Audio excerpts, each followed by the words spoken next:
setahun kurang aktif. Ya saya mencoba untuk bisnis, ya, karena ada di Full Gospel. Seperti tadi saudara saya bilang, kalau kita mendengar hamba Tuhan itu karena mendorong kita untuk menjadi seorang bisnis. Tapi nggak semua orang bisa bisnis lancar, ya. Saya juga pada mental mau bisnis. Jadi saya punya harta, ibaratnya kalau udah saya invest, saya takut hilang, ya. Salah satunya lagi saya ke situ, ketika saya berada di Medan, saya melihat, wah ini hebat sekali untuk menanam singkong dengan lahan, saya sudah beli 5 hektar kan. Semua benar, di atas kertas semua benar. Tetapi prakteknya di kota Medan itu, SDM Medan itu beda sama SDM Jawa, ya. Saya udah janji orang traktor, udah kasih DP 2 bulan baru selesai untuk 5 hektar. Saya udah kecolongan waktu. Jadi selama renggang 2 bulan itu saya lihat pabrik teman saya yang untuk teman bisnisnya itu, pabriknya tutup. Saya tinggal di situ, saya berdoa terbuka lagi pabrik, terus dia bilang kamu jalankan. Jadi saya jalankan itu sambil berpikir, ini yang saya kemari ini untuk urusan apa? Jalankan pabrik atau mau tanam singkong, ya kan? Waktu berjalan, akhirnya berjalan semua. Dia dapat bayar utang-utangnya semua, sukses lah pabrik berjalan. Dan tiba saatnya saya menuntut, ini bagaimana? Lahan sudah ada, tidur semua. Suatu hari Pak Joni juga pernah telepon untuk menanam, orang dari Taiwan Pak, ya, mau untuk tanam. Sobat saya jadi berpikir, tadinya jadi mau kasih bebas sampai 40 hektar, ternyata ada 10 hektar aja. Udahlah, saya bilang yang sebagian ditanam ubi karena susah juga bibitnya, sebagian ditanam jagung. Begitu habis panen jagung, dia bilang tanam jagung lagi. Saya bilang, saya kemarin bukan mau tanam jagung, saya mau tanam ubi. Untuk dengan penghasilan 1 hektar yang jelas paling sedikit itu 1 hektar 50 juta. Itu yang saya kejar, maka saya mau invest di sini.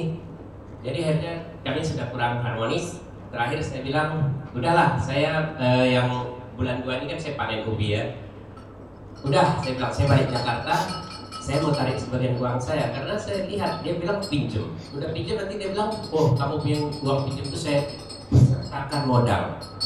Saya orang takut, saya kan mental bisnis seperti gitu kan. Saya jelas tanam uang ada. Saya pikir mendingan saya uang itu buat rumah kos-kosan terketahuan setiap bulan, ya, seperti yang saya sudah lakukan di rumah saya itu. Akhirnya saya bawa mobil dia itu, saya bilang udah ini saya mau tarik uang saya sebagian. Saya bawa mobil dia itu, dia bilang oke lah bawa jual katanya. Dia nuntut saya itu harus jual 200 ke atas. Hari ini pasaran mana ada CRP 200 lebih ya. Wah, saya tambah stres, saya bilang nggak tahu, pokoknya saya jual, saya ambil duit saya separuh tuh berapa nilainya saya kembalikan sama kamu. Jadi memang di dalam Full Gospel ini tadi saya berpikir, kan ini pelayanan perlu uang, ya. Saya juga mau berperan gitu supaya bisa pergi ke sana airlift dengan ada dana begitu. Tetapi Tuhan rupanya tidak mengharapkan kita harus cari uang dulu baru pergi pelayanan. Tapi saya puji Tuhan, puji syukur saya, tidak ada kerugian yang saya alami, tidak ada, ya. Jadi saya bisa aset saya kembali sudah jual ini. Bahkan tanah yang di sana yang saya beli itu sekarang udah 3 kali lipat harganya. Jadi saya nggak akan bakal kerugian. Saya trauma sekali dengan cara-cara di Medan itu. Apalagi kita beli pupuknya itu ditipu, dicampur gitu, ya. Jadi kita harus benar-benar turun ke lapangan. Jadi susah sekali saya rasakan. Jadi saya pikir mendingan saya balik Jakarta. Tapi kalau di Jawa ini ada dapat tanah bangsa 5 hektar aja, itu boleh coba budidaya. Karena saya sudah menguasai dia punya ilmunya, Pak, ilmu pengetahuan itu. Jadi saya kembali kemari baru saya berasa hidup, Pak. Saya nggak bahagia di Medan, nggak ada sukacita. Walau ada uang, ada kendaraan, ada rumah, Pak, istri saya juga udah datang kumpul, ya. Saya nggak suka cita. Saya ke Medan itu tadi pertama karena istri saya mau di Medan. Saya pun ikutin. Ada bisnisnya, udah saya pikir Tuhan buka jalan saya di situ. Tapi saya setelah jalan nggak suka cita, Pak. Begitu saya pijak Jakarta, saya baru bernapas suka cita. Iya, umumnya Jakarta. Saya langsung pelayanan. Saking rindunya saya, Pak, ikut di Glow ini kan jam 4 lewat sudah ada, ya. Hari Sabtu saya datang ikut berdoa. Saya sekali doa pagi, apalagi di rumah Can kemarin itu kita doa pagi. Jadi saya sangat ini. Sampai saya pikir, walaupun nanti ada saya harus bantu pergosok, ya bantu aja, jangan pikir yang macam-macam begitu. Maka saya berantusias untuk pelayanan, Pak. tidak sukacita di medan itu, tapi saya berusaha untuk selesaikan permasalahan saya semua. Mungkin bulan 5 nanti saya sudah aktif lagi di sini. Demikian kesaksian saya. Luar biasa Pak Nahda, kesaksiannya sangat memberkati kita ya. Ternyata bisnis juga harus cari partner, hati-hati gitu. Oke, dan berikutnya kesaksian kita, kami undang Pak Susanto Bel untuk berkesaksian. Selamat pagi orang-orang yang terbahagia di dunia. Puji Tuhan, pagi ini saya boleh hadir di sini karena 4 hari lalu saya mengungsi ke luar negeri karena banjir ya. Enggak, saya baru pulang semalam nganterin papa saya dan saya bersyukur ya, saya mau kesaksian bahwa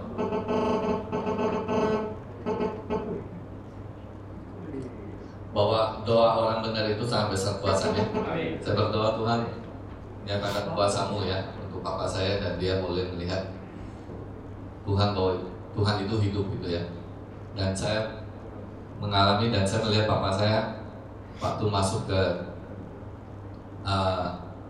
ruang kedokteran untuk di kateter kemarin ya, beberapa bulan yang lalu, dia sempat takut.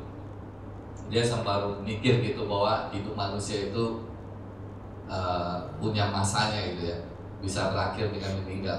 Dia cukup takut waktu itu. Dia sudah mulai agak gemetaran waktu terakhir saya dampingin dia. Dan saya melihat dari situ papa saya mulai menyadari tentang hidup ini gitu ya, bahwa hidup ini ada masanya gitu. Dan di situ saya melihat dia mulai berdoa mengandalkan Tuhan gitu. Dan puji Tuhan, kata dokter tidak ada masalah dengan jantungnya, cuman kesumpat aja.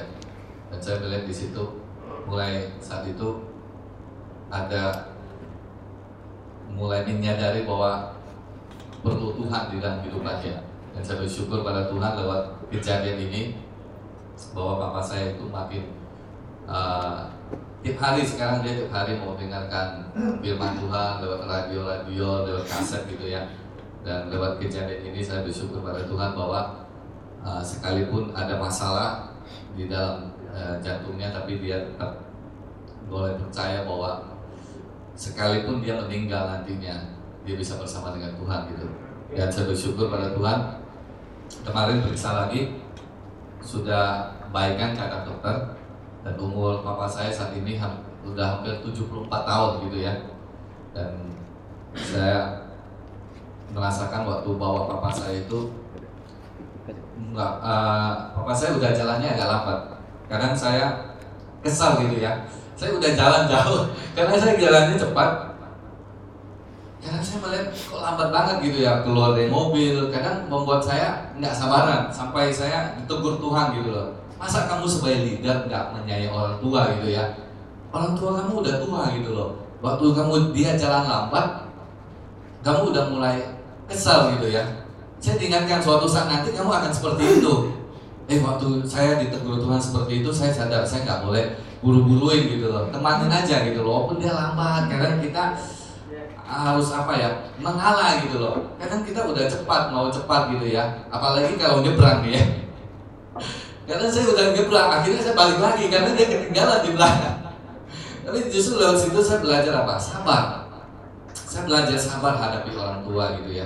Saya pikir ya harus dipapa ya, nggak kuat. Karena dia lebih besar badannya dari saya. Dari situ saya belajar apa? Menghargai dan menghormati orang tua gitu loh. Nggak gampang gitu ya. Saya juga selalu teringat dengan Alyum ya. Saya kadang lihat Alyum bagaimana dia perhatian sama orang tuanya itu luar biasa. Dari situ saya belajar apa? Sekalipun dulu Alyumnya pernah rusak gitu ya, pernah kacau hidupnya, tapi kasihnya sama orang tua, kesaksian dia, saya sering dengar bagaimana dia perhatian. Kadang saya merasakan saya nggak seperti itu gitu loh. Saya mau belajar Tuhan untuk mengasihi orang tua sekalipun dia ada kelemahan, sekalipun kadang dia sering ngomel-ngomel gitu ya. Sampai saya makan di restoran kemarin, papa saya marah-marah. Karena kenapa?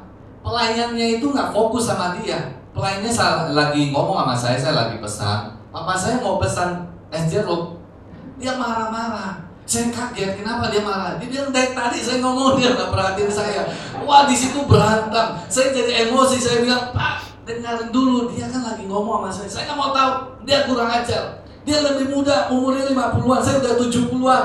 Kenapa dia nggak dengerin saya? Wah saya sampai cekcok sama pak saya. Saya bilang, Pak jangan malu-maluin ini. Papa kan udah ini. Wah dia semakin marah. Di situ juga saya diuji lagi kesabaran nih. Dia makin marah gitu ya waktu kita nasihatin orang tua, dia nggak terima. Kamu lebih muda, apa nasihatin saya? Udah saya diam. Saya makan hati ya. Waduh papa saya marah-marah, masih marah-marah terus. Dibilang, masa saya nggak didengarin? Saya ngomong dari tadi nih. Akhirnya dia marah, dia coret-coret gitu ya. Waktu itu, udah Tuhan, ini benar-benar saya dibentuk ya, saya untuk menghormati, menghargai orang tua gitu ya. Sekalipun kadang menjengkelkan tanda petik gitu ya. Di situ sabar, tetap mengasihi orang tua gitu ya. Sekalipun kayaknya kita harus ngomel, kurang terima, tapi di situ Tuhan ingatkan lagi, jangan marahin, apalagi nggak hormati gitu ya. Apalagi saya sebagai leader lagi, nggak mungkin nggak ada contoh gitu loh. Tapi dari situ saya belajar, sekalipun lewat kejadian itu orang restoran sempat marah juga gitu ya.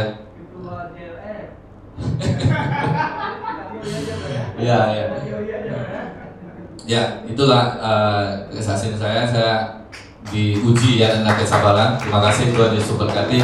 Karena masih ada waktu, saya lihat ada tamu baru nih, Pak Gunawan nih.